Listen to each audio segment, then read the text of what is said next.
கர்த்தருக்கு பிரியமானவர்களே, இயேசு உங்களை நேசிக்கிறார். நம்முடைய வீடியோவை நீங்கள் அனுதினமும் பார்க்குறீங்க, லைக் பண்ணியிருக்கீங்க, ஷேர் பண்ணியிருக்கீங்க, சப்ஸ்கிரைப் பண்ணியிருக்கீங்க. நான் உங்களுக்காக கர்த்தரை துதிக்கிறேன். உங்களுக்காகவும் உங்கள் குடும்பத்திற்காகவும் நான் கர்த்தரிடத்தில் வேண்டிக் கொள்கிறேன். கர்த்தர் உங்களை ஆசீர்வதிப்பாராக. நம்முடைய வீடியோ நீங்கள் பார்த்தீங்கன்னா லைக் பண்ணுங்கள், ஷேர் பண்ணுங்கள், சப்ஸ்கிரைப் பண்ணுங்கள். கண்ணீரோடு விதைக்கிறவர்கள் கம்பீரத்தோடே அறுப்பார்கள். நாம் கண்ணீரோடு விதைக்க வேண்டுமாம். தேவ சமூகத்தில் நாம் கண்ணீர் விட வேண்டுமாம். கண்ணீர் விட்டு கதற வேண்டும். நம்ம எந்த விண்ணப்பம் நம்ம இருதயத்தில் ஏதோ ஒன்று நடக்கலை, ரொம்ப நாள் நம்ம எதிர்பார்த்துட்டு இருக்கோம், அந்த காரியம் நடக்கவே இல்லை, அது நமக்கு வேதனையை தருது, கலக்கத்தை தருது, ஏன் நடக்கலை அப்படின்னு நம்ம அனுதினமும் கண்ணீர் வடிக்கிறோம். கண்ணீர் எங்கே வடிக்கணும்? சும்மா வடிக்கக்கூடாதுங்க, தேவனுடைய சமூகத்தில் வடிக்கணும். இப்போ பிரியமானவர்களே, நம்ம ஒரு விதைக்கிறோம். நம்ம தோட்டத்திலேயோ அல்ல நம்ம பிள்ளைங்க ஒரு தொட்டியில் மண் நிரப்பி ஒரு விதைக்கிறாங்க. சொத்த விதை அப்படின்னா அது மண்ணுக்குள்ளேயே அமுங்கி போயிடும். ஒருவேளை அது நல்ல விதை, தரமான விதை நம்ம விதைச்சோம் அப்படின்னா கண்டிப்பாக அது முளை கிளம்பி வரும்.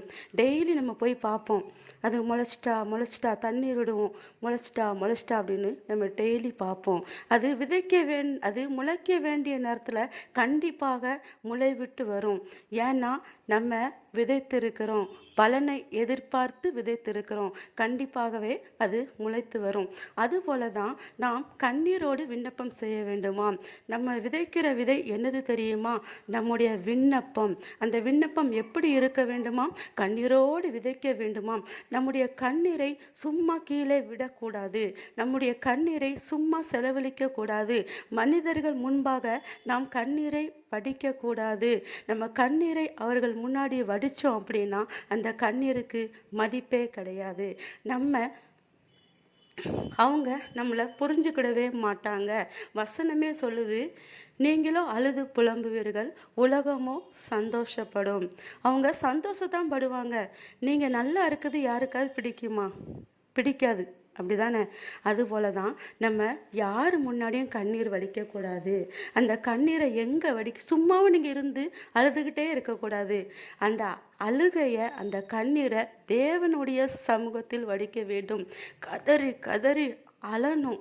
எப்படியாவது நான் இந்த காரியத்திலேருந்து ஜெயம் பெறணும், நான் நினைக்கிற காரியம் நடக்கணும் அப்படின்னு நடக்கிற வரைக்கும் நம்ம அழுது அழுது தேவனுடைய சமூகத்தில் காத்திருக்கணும்.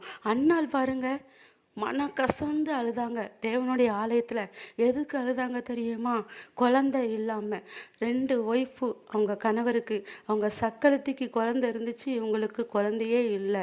அந்த சக்களத்தி அவங்கள விசனப்படுத்தினாங்க, அவமானமாக பேசினாங்க. இவங்க அழுதாங்க. எங்கே வந்தாங்க தெரியுமா? தேவனுடைய ஆலயத்தில் வந்து மனம் கசந்து அழுதாங்க. யாருக்குமே இவங்க அழுதது தெரியல பாருங்க. யாருக்குமே தெரியாமல் மனசில் அழுது கண்ணீர் அப்படியே சொருக வந்தது. கண்ணீர் விட்டு அழுதாங்க.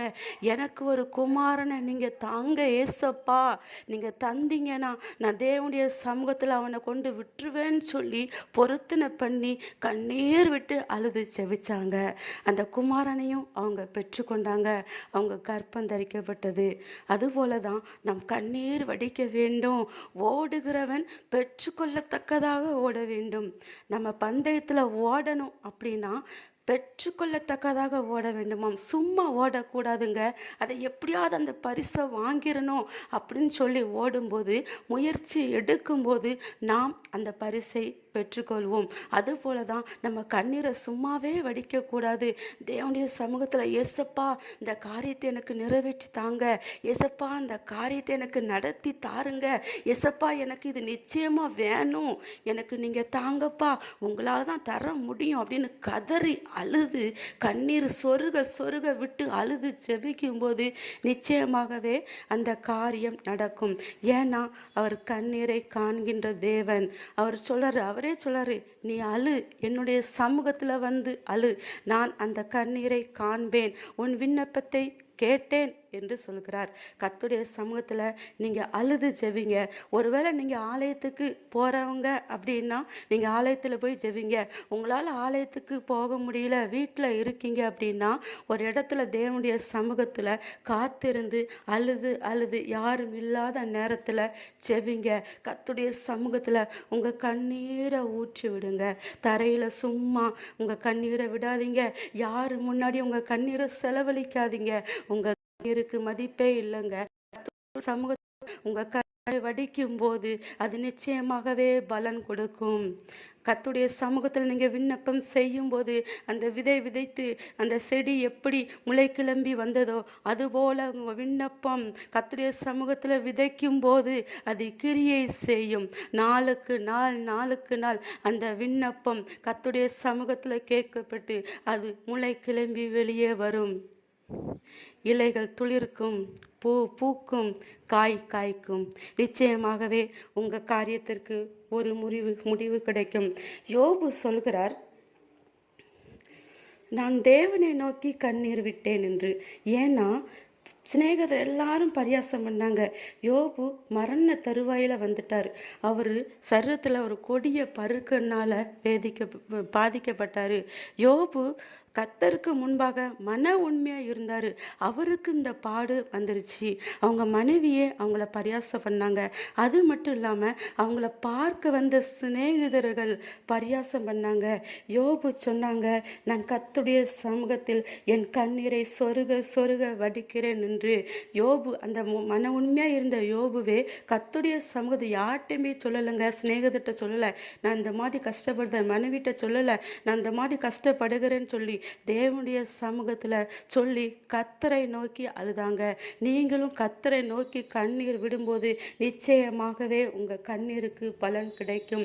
கண்ணீரோடு விதைக்கிறவர்கள் கெம்பீரத்தோடு அறுப்பார்கள். நீங்கள் கண்ணீரோடு விதைக்கும் போது நிச்சயமாகவே உங்களுக்கு பலன் கிடைக்கும்.